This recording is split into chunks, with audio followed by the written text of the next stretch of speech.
Hey guys, Deva here, hope you've been enjoying the hammer builds. There is one last to be covered before moving on to other weapons, which is the row hammer. Despite its element being better on some matchups, row is still the best for a lot of matchups, but also doesn't require you to make 5 different builds and keep changing hammers in multi-monster quests.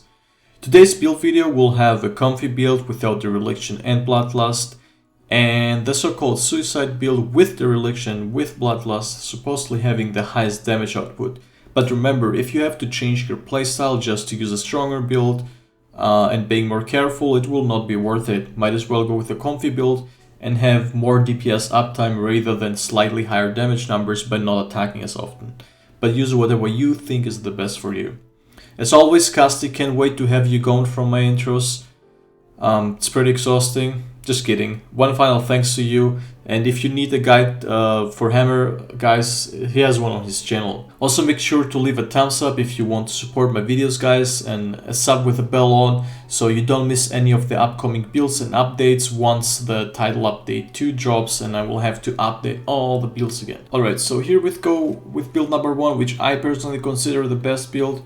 A comfy, easy to make build, but also has all major DPS skills in, and you can fit much more in with better equipment.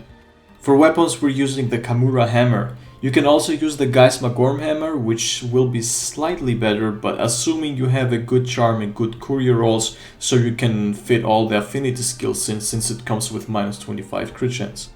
Augments will be 2 times attack for Kamura hammer, and for Gorm, 1 attack and 1 affinity or 2 affinity. As always, charm is a 2 times level 2 slot charm, and the courier armor augments are up to you. As you can see, parts are easy to craft since they all come pre-final boss for this build. Since the Kamura hammer has 0% affinity, we're using the skills weakness exploit 3, critical eye 7 and agitator 5 to reach 100% crit chance on weak spawns during monsters and rage. Besides that, 4 points of attack boost to get that 5% row damage bonus. Critical boost for 15% extra critical damage. Warback Whisperer is amazing for hammer if you want to spam switch skills like Impecrator, but also Focus 2 for faster charging. A few more comfort skills like Flinchery, Defiance and Speed Sharpening are in, but you can replace Speed Sharpening, for example, with whatever you want if you use Wetfish fins. Decorations are 1 charger plus 4, 1 attack, 3 critical, 1 cornerstone, 1 expert, 3 grinder, 3 tenderizer. The switch skills for all builds will be Water Strike, Strength because it has a better motion value for row, but Courage is also okay if you want it, Spinning Bludgeon Charge, Keeping Sway and Impecrator. If you use dereliction builds, make sure to use always the blue scroll as your main scroll since it gives you a row damage buff. But again, you can use whatever switch skills you want on the second scroll and just swap. Moving on to build number 2, we have here the Storage Helm, which will give you the skill Bloodlust, but as well the final boss armor for dereliction. Now you have 2 skills draining your health, which is why the name Suicide build.